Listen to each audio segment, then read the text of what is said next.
Oui, on a décidé ensemble de reprendre la librairie Sorams parce que nous sommes deux passionnés de culture. C'était le fleuron un petit peu de la culture montpelliéraine, Sorams.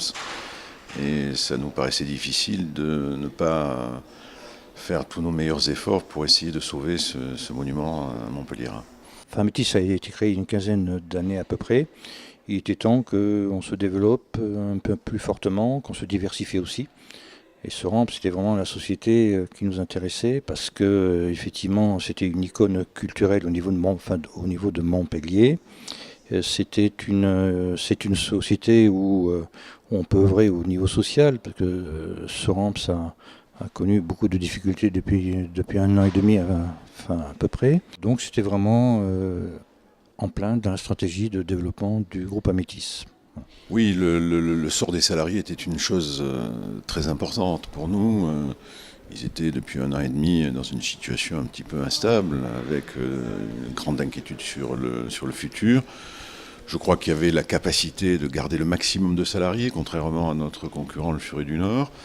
Et plutôt que de rentrer dans des stratégies d'économie, de loyer, de choses comme ça, on a dit on va développer le chiffre d'affaires de façon à permettre au maximum de salariés de rester dans cette société. On a conservé l'ensemble des sites, donc Alès, le Triangle et Odysseum.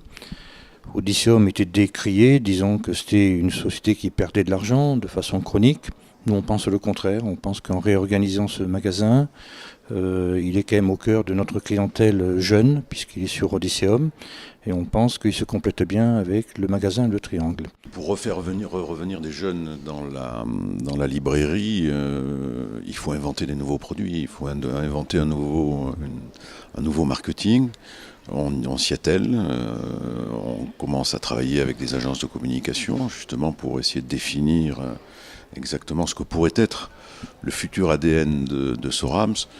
Il sera beaucoup plus contemporain, mais il sera également basé sur le livre, même si on va ramener beaucoup plus de produits nouveaux, des objets connectés, des objets du futur, de façon à ce que les jeunes retrouvent cette volonté de venir dans une librairie.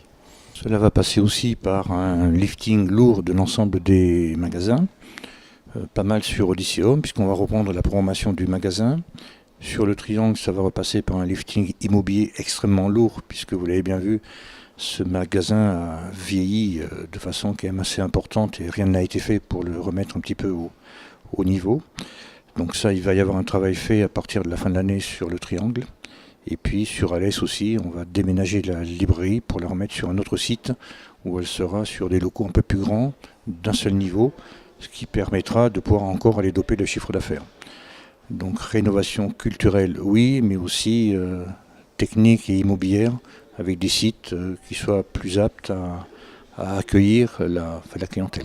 Pour les salariés du groupe, c'est essentiellement de leur dire qu'on est là, qu'on les accompagne, qu'on va porter ce projet avec eux, puisqu'ils sont quand même, eux, les sachants à l'intérieur de Sorams, qu'ils ont probablement beaucoup d'idées à nous faire valoir, et que ce qui nous motive, c'est cette aventure humaine avant toute chose. Je crois que l'ADN d'Amétis, quand nous l'avons créé, c'était certes de l'immobilier, mais c'était avant tout un projet sociétal, c'est-à-dire de dire comment on peut améliorer la qualité, notamment du logement social, qui est notre cœur de cible. Donc la société, c'est vaste, et investir dans la culture aujourd'hui, pour nous, c'était je dirais presque une nécessité dans la continuité de ce que nous avons mis en place chez Amétis. On pense que c'est une chose extrêmement intéressante pour un métis de pouvoir aller partir vers des rivages un petit peu nouveaux, mais toujours avec cette excellence au niveau de la culture qu'on a retrouvée nous au niveau de nos architectures, de nos propres opérations.